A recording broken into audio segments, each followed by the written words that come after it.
views and opinions expressed in this program are those of the participants and do not necessarily reflect the views of BronxNet or the program underwriters.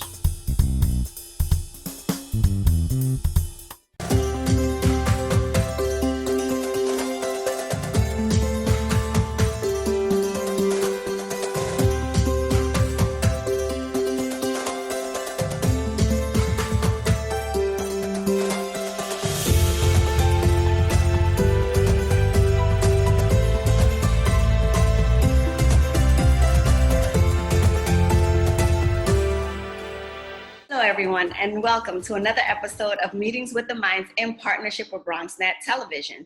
These episodes are specifically geared to highlight our restaurant partners. It is the summertime, and we are on phase 3 of opening up, so let's find out what's going on and how we can support them. Today we are specifically talking about something that's very dear to my heart, carrot cake. Please welcome the owner of Lloyd's Carrot Cake, Betty Campbell-Adams. Hi, Betty. How are you? Hello. So nice to be with you. Thank you so much. It's such a pleasure to have you on. Thank you for always supporting us. But like I like to start every segment, how are you and how is the family? We're, thank God we're all well. We're doing well. We're keeping our social distance and we're wearing our mask and we're trying to do the best under the circumstances, but thank God everyone is doing well. Thanks for asking. Oh, you got it. This is what we're about. At the end of the day, it's family first and health is priority. Tell us a little bit about your business.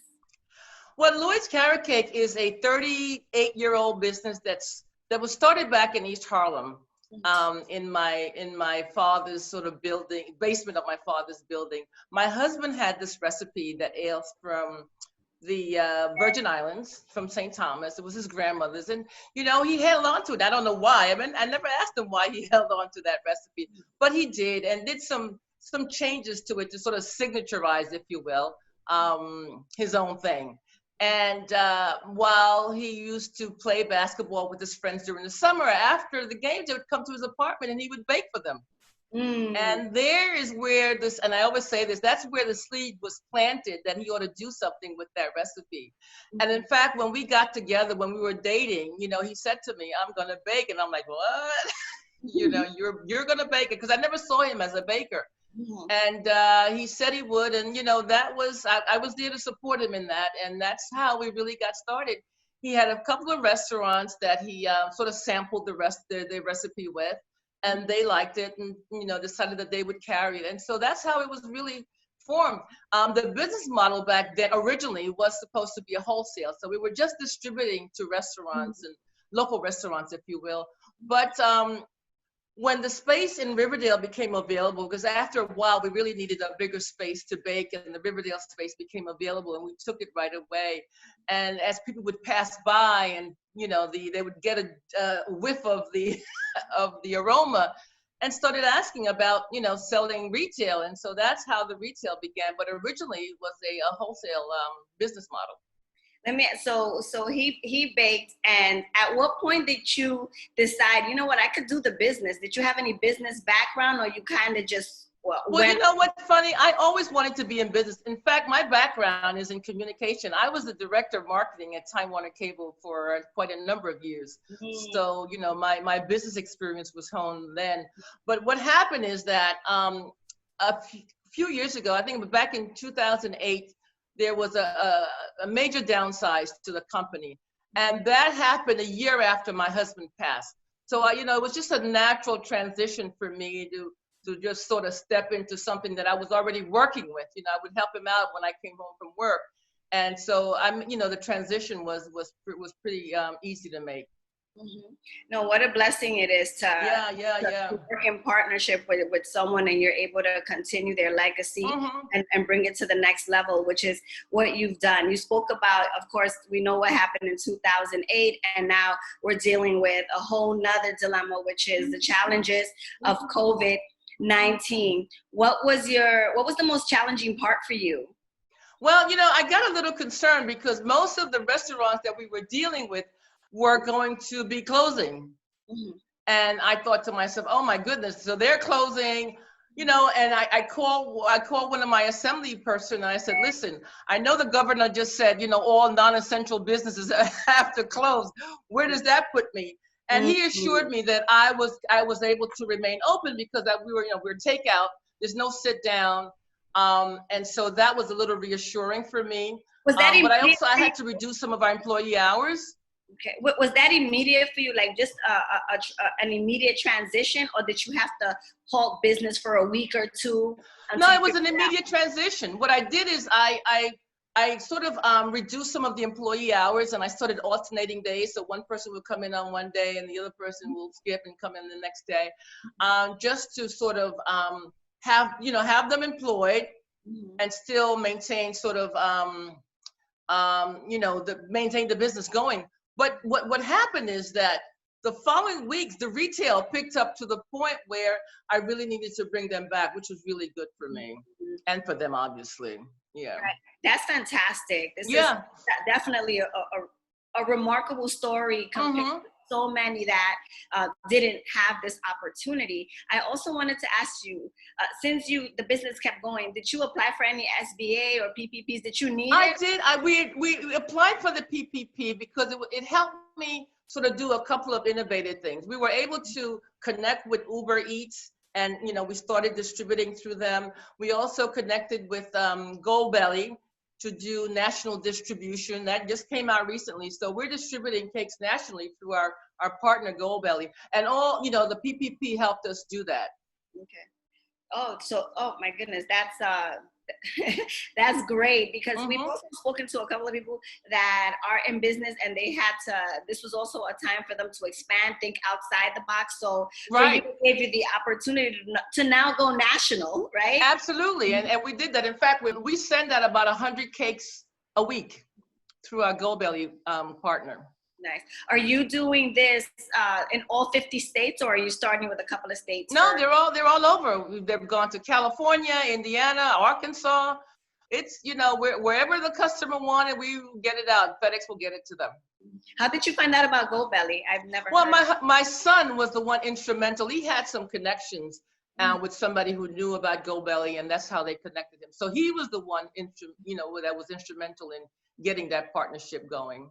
Yeah, I think that this is probably a good opportunity that will help other members that are in the same business on how to go internationally. So, thank you so much for sharing that insight. Betty, how do we support you? And where do we find you? Just keep coming to Lloyd and buying Lloyd's carrot cake. Now, Betty, you say you deal with third-party delivery. Do you prefer people actually come, or do you want them to go through like a third-party delivery? Well, it's really up to them, whatever works for them. I mean, a lot of customers call us and we will ship out directly to them, and others, especially those who are outside of New York, they'll go through the third party. We always, we sort of refer them to the third party, but we will ship to them as well if they come to us. We've worked with you for a couple of years. Whenever we give you a call, you never hesitate to give back to the community. And I know that you're the same with so many organizations. Have you continued that during this COVID era? Absolutely. It is because of our customers, our customer base, that keeps us in business. So, so one hand washes the other, right? If I'm not supporting my customers, my neighborhood, they're not supporting me. So I feel compelled to continually support customers, organizations that are in the neighborhood, and I will always do that. Can I just say I'm a little subjective? I love Lloyd's carrot cake. We have been there a couple of times already during COVID. Yeah. It's just, we needed comfort, and that's where we went. And so, it's essential. And in fact, as I was telling you earlier, when I called my assembly person and and he said, you're essential. Once I saw the lines, it was confirmed. I said, yes, we are essential. So in this period, I look at Lloyd's as comfort food, and so people are certainly in need of some comfort right now. Right, and we were able to get even some Lloyd's carrot cake to some of our family members, because you said, it's comfort food, and it's one of the ways that we were able to serve and share during this time. So thank you for letting us know that you're still continuing to do this. I didn't doubt it. I just wanted to ask you and, get it firsthand. But this is the reason why it was important for us to do these segments. Another very, very important reason is because a lot of times our communities will go to to our events. For example, you join us at Split Rock and we do sampling. But these segments are specifically geared to get more support for you, to get you more customers. So I'm encouraging each and every one of our members to contact Lloyd's, to order, to go in and experience. Stay on the line. Why not? We haven't been out in months. Yeah, people meet, they meet on the line. They haven't seen each other in a long time. And where do they wind up? At Lloyd's. So Absolutely. It can be fun being on that line. Yeah. How do we contact you? Where do we go? And where are your locations? Well, we have 2 locations, one in East Harlem, the 99th and Lexington Avenue, and the other is what I call our flagship location right in Riverdale at 6087 Broadway, and we're, reachable at either location. How do we contact you? And can you also provide the email and the website? So you can contact us at either of our locations. We have one at 99th Street and Lexington Avenue. The phone number there is 212-831-9156, or as we term our flagship location, which is in Riverdale, right across from Van Cortlandt Park, 6087 Broadway, and the phone number there is 718-548-9020, or by email, lloyds@lloydscarrotcake.com, or our website, lloydscarrotcake.com. All right. And remember, everyone, you can now send Lloyd's Carrot Cake to your family members throughout the United States. Isn't that? In fact, we just sent out to Puerto Rico a few days ago, so it doesn't have to be mainland only. Oh, you hit some button there. Puerto Rico can now have Lloyd's Carrot Cake. All right. Thank you. Great. Thank you so much for being with us. And I also want to ask you, we've been dealing with a lot of social injustice right now. Is there words of encouragement for our communities to work together? Anything you'd like to say on that? Absolutely. I'm encouraged by what I see of communities of all stripes, of all colors coming together on this one cause. And, I am in support of it. I support not only the folks who are on the line, but I also support our police officers because they've always been in support of us as well. But I am encouraged to see that, social justice is at the forefront of our world today. Absolutely. Thank you so much. And so are we. And we're going to continue to support you, because by supporting you is supporting one another. So we wish you well. And we hope that we play that very important role to continue to see you grow and continue to maximize to the full potential. Thank you so much. Thanks for having me.